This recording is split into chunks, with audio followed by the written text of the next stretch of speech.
क्या बात है, क्या बात है। चलिए शुरू करते हैं। लेकिन कांग्रेसी जो अंग्रेजों की अवैध औलादे हैं, फिर भविष्य बीजेपी के हाथ में होगा। संविधान और लोकतंत्र कहीं नहीं बचेगा। बदत है भाई, अभी बदत है। लेकिन जिन लोगों को चीन के चंदेबाजी पर जीवित जो लोग हैं, उनको बहुत पीड़ा है कि पूर्वोत्तर भारत का विकास कैसे हो रहा है। यही नहीं, अभी और सुनिए। संसद के अंदर जाकर भाषण नहीं दे सकते।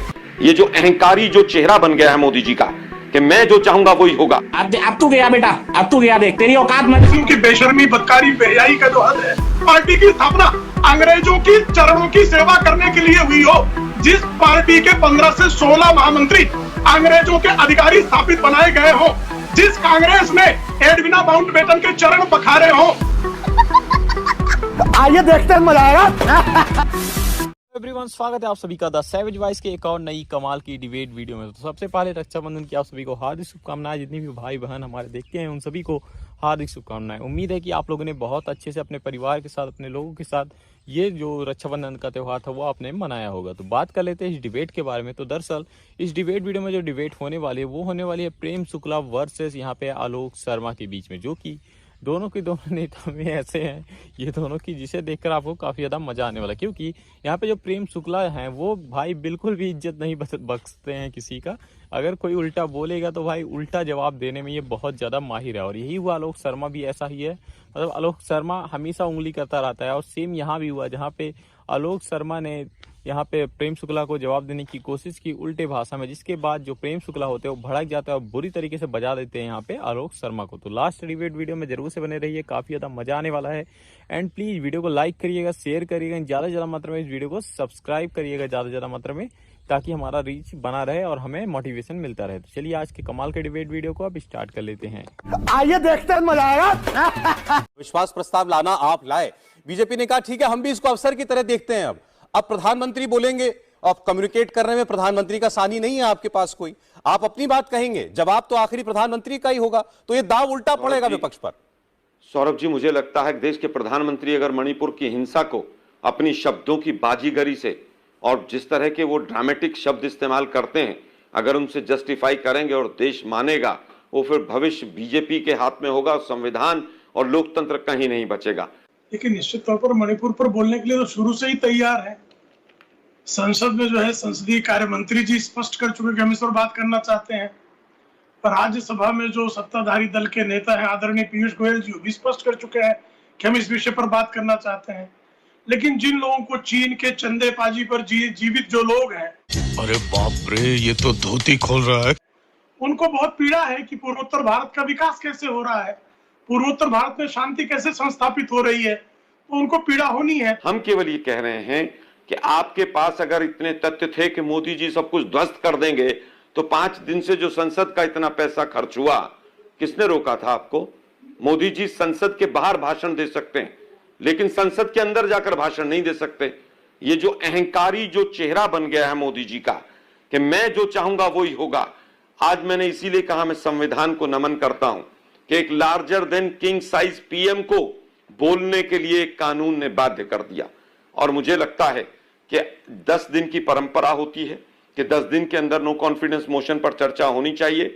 लेकिन इस सरकार में अगर थोड़ी सी भी नैतिकता होगी, थोड़ी सी भी शर्म लज्जा बाकी होगी, तो कल ही चर्चा हमको सिखा रिया है कराएगी। तो ऐसा लग रहा है कि मुद्दा मणिपुर नहीं रहा, आज विषय मणिपुर ही रह गया है या मोदी हो गए हैं। आपने भी बार बार कहा कि मोदी जी एक बुनी हुई छवि में जीना चाहते हैं, larger than king size image में जीना चाहते हैं। तो कोशिश ये लग रही है विपक्ष की कि मोदी को मजबूर करो बोलने के लिए। नरेंद्र मोदी नहीं बोलना चाहते, हम बुलवाएंगे। सदन में नहीं आना चाहते, हम आने के लिए मजबूर करेंगे। इसीलिए मैंने कहा मुद्दा मणिपुर रह गया है या मोदी। देखिए, मुझे लगता है मोदी जी कोई भगवान तो है नहीं, बिल्कुल नहीं। देश के प्रधानमंत्री हैं और देश के प्रधानमंत्री हैं, केवल मंत्री हैं, वो कैबिनेट का दर्जा है उनका, केवल वो प्रधान हैं, तो वो क्यों नहीं बोल सकते? अगर देश चाहता है देश के प्रधानमंत्री बोले तो मुद्दा बनाने की इसमें क्या दिक्कत? बहुत हुई महंगाई की बार, अब की बार मोदी सरकार, बहुत हुआ महिलाओं पर अत्याचार, अब की बार मोदी सरकार। नाम तो तेरा तो गेम बजाना पड़ेगा। मोदी जी के नाम पर मांगे जाएंगे। लेकिन दुर्भाग्य है कि मोदी सरनेम इस्तेमाल करने चोर चक्कों के लिए, उसके लिए तो 2 साल की सजा हो जाती है। लेकिन देश के प्रधानमंत्री तमाम फर्स्ट हाफ में हमने देखा किस तरीके जो आलोक शर्मा होता है यहाँ पे बार बार वो कोशिश कर रहा होता है यहाँ पे प्रेम शुक्ला जी को, जो कि बार बार मतलब उनको अपने असली रूप में आने के लिए मजबूर कर रहा होता है। लेकिन यहाँ पे प्रेम शुक्ला का भी कंट्रोल करते, लेकिन भाई उनसे कंट्रोल नहीं होता। और यही देखकर आगे काफी ज्यादा मजा आने वाला है, जहाँ पे प्रेम शुक्ला अपने असली रूप में आता है और बुरी तरीके से बजाते हैं यहाँ पे आलोक शर्मा को। वो भी उनका भाषा आपको पता होगा कौन सी भाषा में वो चले जाते हैं अगर उनका दिमाग खराब होता है। तो यहीं पर वो चीजें होने वाली है, अभी आपको मजा आने वाला है, इसलिए लास्ट तक बने रहिए। साथ ही अगर आपने अभी तक लाइक नहीं किया, फटाफट से इस वीडियो को लाइक कर दीजिए, शेयर कर दीजिए इस वीडियो को ज्यादा से ज्यादा मात्रा में, इन चैनल को सब्सक्राइब कर लीजिए। तो चलिए आगे की वीडियो को अब हम देख लेते हैं। हम विपक्षी अलायंस जिसका नाम ही इंडिया है, उसकी तुलना एक आतंकवादी संगठन से कर देते हैं। आज लगता है कि देश के प्रधानमंत्री पूरी तरह से दिशाहीन हो गए हैं और उनको दिशा दिखाने का काम आज का विपक्ष कर रहा है। और पहली दिशा ये दिखाई जा रही है कि आप संविधान से और संसद से बढ़कर नहीं है। मुद्दा आज भी मणिपुर है, क्योंकि मणिपुर की आग बाकी राज्यों में फैल गई है। उसका जवाब है प्रेम शुक्ला जी से। आपने कहा देश की संसद से बढ़कर मोदी जी नहीं है, मोदी जी भी मंत्री हैं, प्रधान लगा हुआ नाम के आगे, वो ठीक है। लेकिन उससे पहले जो वो बोले प्रेम शुक्ला जी, वोट जब नरेंद्र मोदी के नाम पर मिलते हैं आपकी सरकार को, आपकी पार्टी को, तो जवाब भी नरेंद्र मोदी को ही देना होगा। निश्चित देंगे और हमेशा देते रहे हैं। अब देखिए इनकी कांग्रेसियों की बेशर्मी, बदकारी, बेहयाई का जो हद है कि वो गद्दारों को भी समाज बता रहे हैं। देखिए मुझे लगता है सौरभ जी अगर थोड़ा सभ्यता से बात करें तो बेहतर है। गद्दार कौन था, अंग्रेजों का पिट्ठू कौन था, आलोक जी मैं बोल रहा हूं कौन लेता था, इस पर ऑब्जेक्शन आएगा। मैं कह रहा हूं प्रेम शुक्ला जी जो भी बात हो मुझे ऐसे करें कि आपका तर्क भी आ जाए और सामने वाले को कोई जरूर कोई उकसाने की वाली मंशा तो नहीं होनी चाहिए। किसने कहा? बोलिए। बेशर्म किसने कहा? मैंने कहा था। अच्छा बोलिए। बेशर्म मैंने कहा नहीं किया, मैंने कहा लज्जा आनी चाहिए। इस्तेमाल किया। बेशर्म किसने कहा था? नहीं बार बार आपने बेशर्म कहा। सौरभ जी कहां वन करा लिया आपने साथी से भाई आज। बस हवा निकल गई।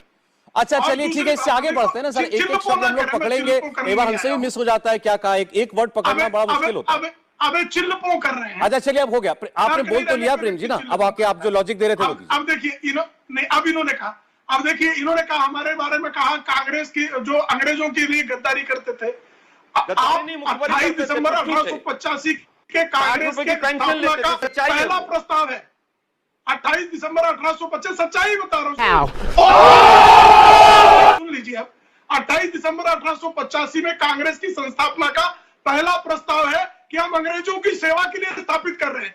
तो जिस पार्टी की स्थापना अंग्रेजों की चरणों की सेवा करने के लिए हुई हो, जिस पार्टी के 15 से 16 महामंत्री अंग्रेजों के अधिकारी स्थापित बनाए गए हो, जिस कांग्रेस ने एडविना माउंटबेटन के चरण पखारे हो, अरे बाप रे ये तो धोती खोल रहा है। जिस कांग्रेस ने पहला इस देश का गवर्नर जनरल एक अंग्रेज को बनाने का कुकर्म किया हो, जिस कांग्रेस ने, आप कह रहे हैं ना प्रधानमंत्री से प्रधानमंत्री होता है, भाई प्रधानमंत्री जो इस देश का संसद का जो नेता होता है, उस प्रधानमंत्री के पद को इतना बौना कर दिया कि एक असंवैधानिक व्यक्ति राहुल गांधी खड़े होकर कैबिनेट द्वारा प्रस्तावित जो अध्यादेश था उसको फाड़कर फेंक देता था। इससे आगे बढ़ना पड़ेगा। आज की बहस बीजेपी बनाम कांग्रेस नहीं है कि बीजेपी क्या करती थी, कांग्रेस क्या करती थी। हम मणिपुर पर बहस कर रहे हैं। मैंने तो नहीं शुरू किया, मैं तो मणिपुर पर बहस कर रहा था। लेकिन कांग्रेसी जो अंग्रेजों की अवैध औलादे हैं, प्रेम शुक्ला जी आप कहाँ कैसी भाषा बोल रहे हैं, क्यों करते हैं? आलोक शर्मा जी प्लीज, प्रेम शुक्ला जी, आलोक शर्मा जी, तो कंपटीशन थोड़ी हो रहा है एक दूसरे के साथ अभद्रता करने का कि एक नाम इन्होंने पुकारा तो इससे बढ़कर नाम पुकार देंगे। आलोक शर्मा जी प्लीज धैर्य रखिए, ऐसे शब्द नहीं, इन्हीं के साथ आपको अभी आगे भी चर्चा करनी होगी प्लीज। देख लिया ना आपने, क्या बात हो रही है आलोक जी, ऐसे बात नहीं हो सकती। सॉरी, ये कोई तर्क नहीं है। नाजायज औलाद कहेगा ये आदमी। अरे भाई वो आप सीधे एक आदमी को गाली दे रहे हैं टीवी पर। इन्होंने ये फंस गया सीएम। इन्होंने कांग्रेसी शब्द, इन्होंने कहा कांग्रेसी ऐसा होते हैं, इन्होंने कांग्रेसी के लिए कहा, आप आपत्ति कर सकते थे। मैंने कहा ना कांग्रेस है। इन्होंने आलोक शर्मा के लिए थोड़ी कुछ बोला, आप तो प्रेम शुक्ला ये यूं शुरू हो गए। कांग्रेस के लिए गलत शब्द इस्तेमाल करेगा, उसको सबक सिखाया जाए। मैंने उसी वक्त इनको भी बोला कि आप ये भाषा मत इस्तेमाल कीजिए। आलोक जी आप इसको जरा सुनिएगा, मैंने उसी वक्त इनको टोका। लेकिन जरा तो धैर्य दिखाते आप, जरा तो धैर्य दिखाते।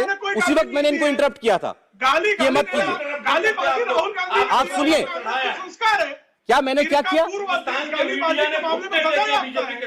अब आप अनर्गल बात कर रहे हैं आलोक शर्मा जी, सुन लीजिएगा, जितनी भी चर्चा हुई है इसको सुन लीजिएगा। तो इस वाली वीडियो में आपने देखा किस तरीके से आज जो आलोक शर्मा और प्रेम शुक्ला के बीच डिबेट हो रही होती है वो काफी ज्यादा सही से मतलब फैक्ट्स के साथ चल रही होती है, लेकिन आलोक शर्मा बीच में उनको ऐसे उंगली करने की आदत है जिसकी वजह से वो खुद फंस जाते हैं और बुरी तरीके से बजाए जाते हैं। और यही हुआ यहाँ पे, जहाँ पे प्रेम शुक्ला सामने बैठे हुए थे और सब भाजपा के जो प्रवक्ता है वो मोस्टली जो होते हैं फैक्ट्स पे बात करते हैं, लेकिन ऐसे उल्टे बातों में नहीं जाते। लेकिन प्रेम शुक्ला का जवाब देने का अंदाज जो है वो सबसे अलग है, क्योंकि ये बंदा जिस भाषा में सवाल पूछोगे, जिस भाषा में तुम उसका जवाब चाहोगे, उस भाषा में जवाब देने के लिए तैयार रहता है। मतलब चाहे से इस भाषा में आप कोशिश कर लो। और यही हुआ यहाँ पे आलोक शर्मा के साथ, जहाँ पे आलोक शर्मा बार बार उन्हें उंगली करने की कोशिश कर रहे होते हैं, लेकिन जब उन्हें गुस्सा आता है उसके बाद जो हुआ वो आपने देखा किस तरीके से यहाँ पे प्रेम शुक्ला जी ने अच्छे से बजा डाला यहाँ पे आलोक शर्मा को। तो कैसी लगी आपको डिबेट वीडियो नीचे कमेंट बॉक्स में जरूर से लिखिएगा। साथ ही अगर डिबेट वीडियो आपको पसंद आई है तो प्लीज वीडियो को लाइक करिएगा, शेयर करिएगा, एंड चैनल को सब्सक्राइब जरूर से करिएगा यार, क्योंकि हमें उससे मोटिवेशन मिलता है और हम आपके लिए रोज अच्छे वीडियोस इस चैनल पे ला पाते हैं। तो प्लीज सब्सक्राइब जरूर से करिए, लाइक कीजिए, प्यार प्यारे कमेंट कीजिए, इससे हमें मोटिवेशन मिले और हम आपके लिए डेली कंटेंट अपलोड कर सकें। तो हम मिलते हैं किसी और वीडियो में किसी नए टॉपिक के डिबेट के साथ, तब तक के लिए राधे राधे।